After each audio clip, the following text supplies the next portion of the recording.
has a question similar to question number 9, or actually number 10. Munir says, often I remember death and I feel very afraid.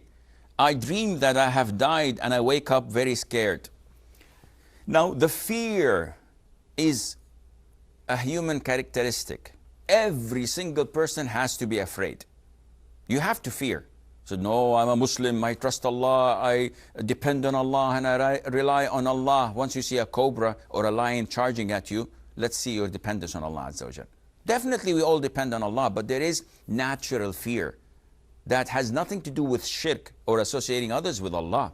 If I'm in my room and nobody's with me, and I'm afraid to read a letter or open a book or think of something, because I'm afraid that the authorities may put me behind bars or some tyrant would torture me, this fear relates to shirk.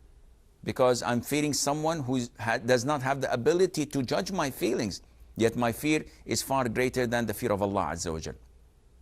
But natural fear, if your house is on fire, you can't stay in your bedroom and say, I will make dhikr and inshallah it will be extinguished. No, you have to run and you have to fear. This is natural. So fearing death is natural. Now, what is not natural is the consequences. So if there is fear in you, this might be positive and this might be negative.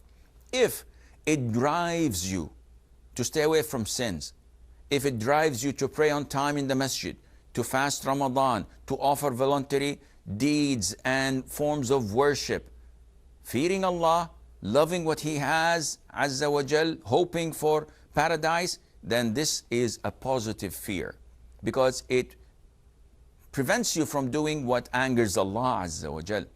But if the fear turns into an obsession in the sense that it makes you depressed all the time, and it makes you hopeless in Allah's forgiveness and mercy, and it ends up by you saying, if this is the case, then Allah would throw me in hell and there is no use for me to pray or ask for forgiveness, and you leave all forms of worship.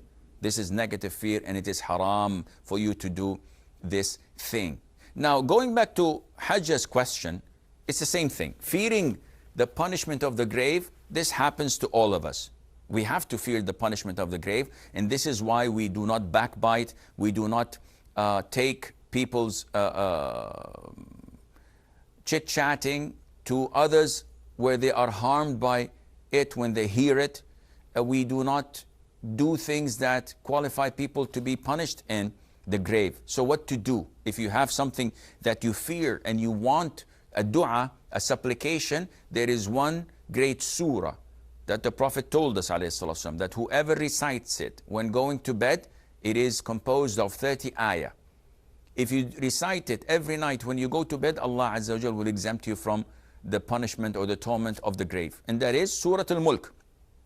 All the children in Arabia memorize it by heart. It's very easy. You can do that in less than 4 or 5 days. تَبَارَكَ الَّذِي بِيَدِهِ الْمُلْكُ وَهُوَ عَلَى كُلِّ شَيْءٍ قَدِيرٌ. 30 verses only, 30.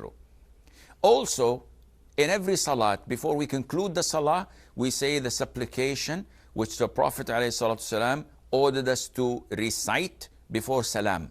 And that is, اللهم نعوذ بك من عذاب جهنم ومن عذاب القبر ومن فتنة المحيا والممات ومن فتنة المسيح الدجال. Oh Allah, I seek refuge in you from the hellfire, the torment of the hellfire, and from the torment of the grave. So you're seeking Allah's forgiveness and refuge from such trials.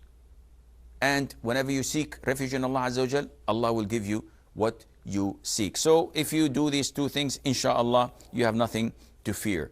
Khadija